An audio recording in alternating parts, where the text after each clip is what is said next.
You're probably familiar with blood types, and that matching them is essential during a blood transfusion.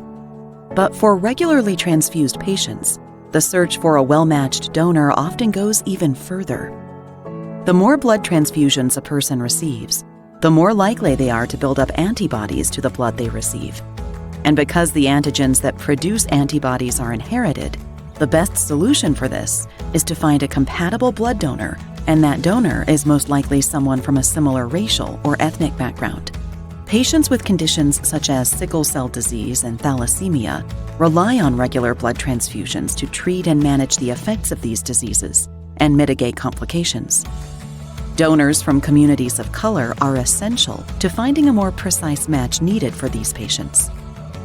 That's why our blood supply must be as diverse as the nation that depends on it. But right now, less than 3% of Americans donate blood, and only 20% of those donations come from communities of color. So how do we encourage more diverse donors? It starts with awareness.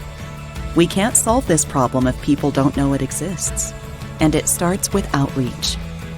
Most people don't know that 1 in 3 African American blood donors are a better match for a sickle cell patient.